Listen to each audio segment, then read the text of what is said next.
our topic tonight, Ask Us Anything. We have attorney Joy Travis here with us to answer questions of one of our favorite guests. The telephone number, if you have a question, 855-LAW 1955, 855-529-1955. We're going to head back to our phone lines right now. And Raymond, we know that you've been holding for a little while. We appreciate that. How are you this evening? Mm-hmm. I'm doing great. Wonderful. Thank you for calling in. Go right ahead with your question, if you will. I was calling in about child support, the arrearage. I had custody of my daughter, and I was paying child support, and I got custody of my daughter, and the child support my baby mother got ordered to pay me child support, and it never got paid.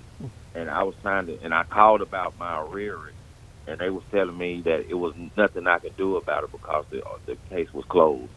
And I was trying to see what do I need to do, or what actions do I need to take. Okay. And the courts told you the case is closed? They said it's closed. And can we ask what your daughter's age is? She's 19 now. Okay. So typically here in Alabama, 19 is the age of majority, so that's when child support is going to stop. What you can do is you can go to family court to get a printout of your child support payments that you're supposed to have, and it will tell you the number of what the amount of arrears are. It sounds like if there haven't been arrears paid, there might be able to be a motion for contempt or some action to try to see how to recover those funds from the mother if they were not paid. I'm not sure if there are arrears on both sides, but it might take a little bit more digging, but definitely want to know exactly how much the amount of the arrears are to try to follow up with myself or another family law attorney to see if pursuing that type of contempt action will occur every time the child is moved inside of a home or transported custody changes. There needs to be some type of legal action to actually change that custody legally.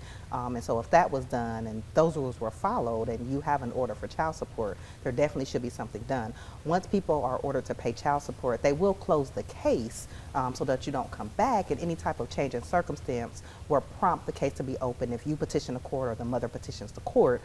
So it sounds like it might be something more that can be done, but definitely want to get a little bit more information from you. Wonderful.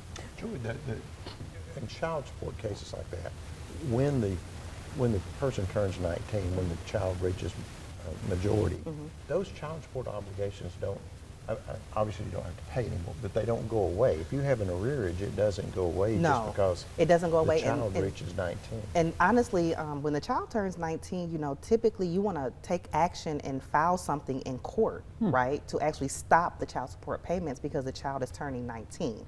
But if there are arrears, the arrears don't go away. And what I have been seeing is that, arrears may come up with trying to get a passport, or try to do other things, so arrears can kind of hold you back from some other things you might be trying to pursue, even trying to get a driver's license, right? And I guess he could seek a garnishment if she's working somewhere. There's a lot of remedies for Raymond in that situation. Yeah, and that's why I would love to know more, because if the child support was ordered and there wasn't an income withholding order entered at that time, then they weren't taking the money from her, from her check, but how was the money supposed to be paid? So there's definitely some things to discuss there, and then you got to think about interest, right? Because when you don't pay child support, the arrears include not only the amount of child support, but it includes the interest that's gonna grow as you don't pay that child support. Yeah, so there are people that have arrears of $20,000, $30,000, $40,000, and honestly, half of that could be interest, right? Just because they haven't paid. So definitely want to seek a family law attorney to get some guidance on that sooner than later. Well, Raymond, thank you for calling in, just because we've been educated so much. But hopefully that helped to give you some direction in your situation, particularly moving forward. So thank you so much.